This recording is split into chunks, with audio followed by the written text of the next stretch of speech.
Magandang araw mga kasipag. Ngayon nga pala ay araw ng Wednesday. Also, workday na naman tayo pero bagong lahat, huwag kalimutan tumawag sa itaas para sa pang-araw-araw nating kaligtasan. Ngayon nga pala mga kasipag, magluto tayo ng munggo sa pritong bangus. Kaya ito mga kasipag, ready na ang mga ingredients natin at mga panglahok natin sa luluto natin ngayong umaga. Tara mga kasipag, samahan niyo ako. At eto na nga tayo mga kasipag. Ang araw-araw natin ginagawa ay hindi ang maggawa ng mga rekado na gagamitin natin sa ating munggo at pritong bangus. At dito nga mga kasipag, ginagawa na rin ako ng sibuyas na dadagdag natin.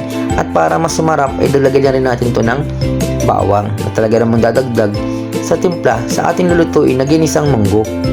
Ayan, at lagyan natin ng kamatis para mas makulay ang buhay. Good job. At syempre, tapos na tayo para sa mga rekado. Dito naman tayo dumako sa paghihimay ng dahon ng ampalaya na kukumpleto sa ating lulutuin na ginisang munggo. Talaga, samahan niyo ako mga kasipag.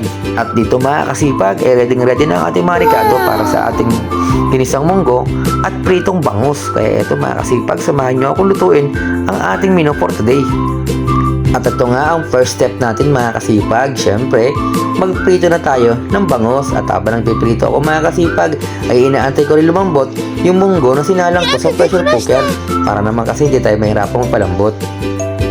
At dito na nga mga kasipag, ay inuna kong sinalang ang taba ng baboy at ito iginisa ko na para at least mas lumasa at mas masarap ang ating lutuin na ginisang munggo. At ito, mininikos ko lang siya at antayin natin hanggang siya ay pumula para mailagay na natin ang munggo dito sa ating ginisa na baboy. At tansya ko dito mga kasipag ay pwede na kasi pula na yung baboy na ginisa natin. Kaya ito, lagyan naman natin ng kamatis para at least mas kumulay at mas marap ang lulutuin natin ginisang munggo. Ayan, imekos lang natin mga kasipag. Lagyan na rin natin ito ng bawang at sibuyas. At syempre mga kasipag, sa kukumpleto ng ating ginisang munggo, ilalagyan din natin yan ng chicharon para naman mas masarap at mas maraming lahok na itong niluto nating munggo. At syempre, meron din tayong ilalagay dyan na dahon ng ampalaya pang pinali natin. Kaya ito guys, medyo malapit na siyang maluto. Kaya antayin nyo ang finished product natin dito. At sigurado ako na ubusan naman ang kanin ito. At ito nga mga kasipag, ay ito ang finished product natin. At talaga namang tansya ko dito ay uubos to na mas maraming kanin. At sa mga nagtatanong dyan at nag-iisip dyan, bakit marami akong naluluto? Ito nga pala guys, siniluto ko na sa umaga para pagising ng partner ko, eh meron siyang kakainin kagad.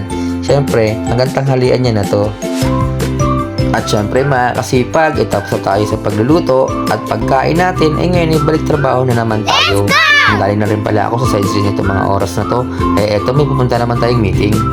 At sa wakas mga kasipag, after 1 hour and 40 minutes ng biyahe natin papuntang Green Hills, ay narating ko rin ito. At ito nga pala ang aking mga katrabahong lalaki.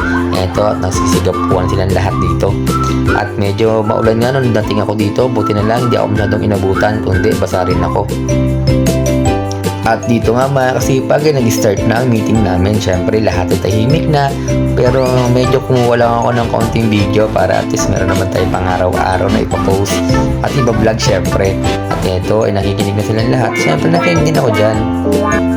At dito nga ay tumira na ang kumpare ko. Meron na naman siyang ipinocus model.